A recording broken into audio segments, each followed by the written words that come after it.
मेरा नाम है निक्षय मौर्य और आप सुन रहे हैं stardom chronicles with Nikshay Maurya. एक ऐसा बॉलीवुड एक्टर जिसने अपने पिता के स्टारडम को पछाड़ बॉलीवुड पर राज किया। बॉलीवुड का ऐसा एक्शन हीरो जिसने अपने दमदार डायलॉग और अपने अंदाज से हिंदी सिनेमा में तहलका मचा दिया था।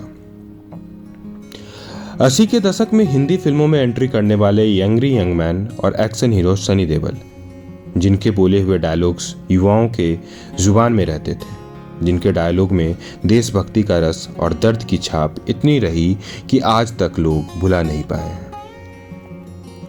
बॉलीवुड का वो एक्शन हीरो जिसने अपने दमदार डायलॉग और अपने अंदाज से हिंदी सिनेमा में तहलका मचा दिया। 80 के दशक में हिंदी फिल्मों में एंट्री करने वाले एंग्री यंग मैन और एक्शन हीरो सनी देओल, जिनके बोले हुए डायलॉग्स युवाओं की जुबान में रहते थे। जब ये 2.5 किलो का हाथ उठता है ना, तो आदमी उठता नहीं, उठ जाता है।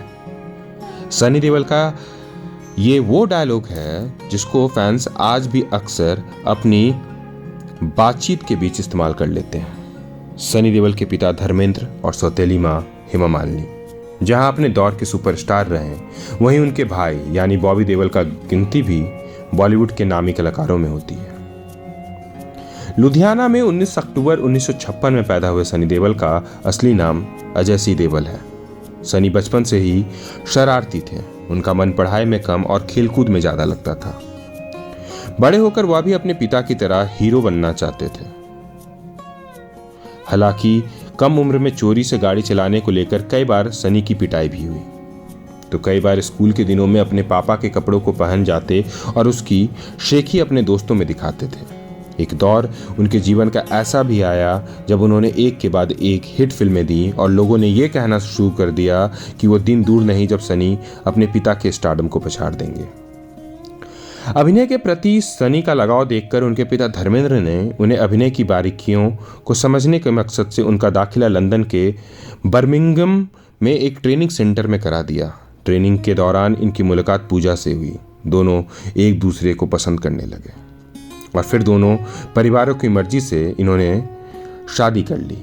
दोनों के 2 बच्चे हुए, करण और राजवीर। 1983 में रिलीज हुई फिल्म बेताब से बॉलीवुड में डेब्यू किया था, जो सुपर हिट रही थी। फिल्म का डायरेक्शन राहुल रवेल ने किया। अमृता सिंह इसमें सनी देओल की हीरोइन थी। 1984 में सोनी महिवाल फिल्म में बॉक्स ऑफिस पर खूब पसंद की गई। सोनी का किरदार जहां पूनम ढिल्लों ने निभाया था, वहीं महिवाल का किरदार सनी ने। इस फिल्म के बाद से सनी की पहचान लवर बॉय के रूप में स्थापित हो गई। 1985 में आई फिल्म अर्जुन सनी के करियर के लिए टर्निंग पॉइंट साबित हुई। इस फिल्म में उनकी इमेज को बदल दिया। एक लवर बॉय से एंग्री यंग मैन, गलत के खिलाफ आवाज उठाने वाले बेरोजगार युवा का किरदार निभाने वाले सनी उस दौरान सभी युवाओं की आवाज बन बैठे थे। इसके बाद फिल्म जबरदस्त में उन्हें खूब पसंद किया गया। इसके बाद धीरे धीरे सनी ने दर्शकों के दिलों में lover boy with lots of aggression के रूप में ऐसी छवि छोड़ी कि लाखों लोग उनके दीवाने हो गए। सनी देओल ने पहले 10 साल में 35 फिल्में बॉक्स ऑफिस पर दी, लेकिन इनमें सफल सिर्फ सोनी महिवाल, अर्जुन, पाप की दुनिया, वर्दी, त्रिदेव, चालबाज, घायल, विष्णुदेवा, नरसिम्हा, विश्वात्मा, लुटेरे, दामिनी और डर ही रही। बाकी 22 फिल्मों में बिलो एवरेज, फ्लॉप और डिजास्टर साबित हुई। 1994 से 2001 तक सनी देओल की 20 फिल्में आई और इनमें 8 सफल रहीं, जबकि 12 फिल्में एवरेज से नीचे साबित हुई। सनी देओल की पिछले 20 साल में 32 फिल्में बॉक्स ऑफिस पर रिलीज हुई। इनमें से सक्सेसफुल सिर्फ 2 रहीं। 100 से ज़्यादा फिल्मों में नजर आ चुके सनी देओल ने 2 राष्ट्रीय फिल्म पुरस्कार और 2 फिल्म फेयर पुरस्कार जीते हैं। ऐसे ही अन्य जानकारियों के लिए सुनते रहिए stardom chronicles with Nikshay Maurya. ऐसे किस्से यहाँ आते रहते हैं, हम आपको सुनाते रहते हैं। हमारे चैनल को सब्सक्राइब करें, हमारे पॉडकास्ट को शेयर करें, लाइक करें और कमेंट बॉक्स खुला है। आप कभी भी कुछ कहना चाहें तो कह सकते हैं। धन्यवाद और सुनते रहिए stardom chronicles with your story teller Nikshay Maurya.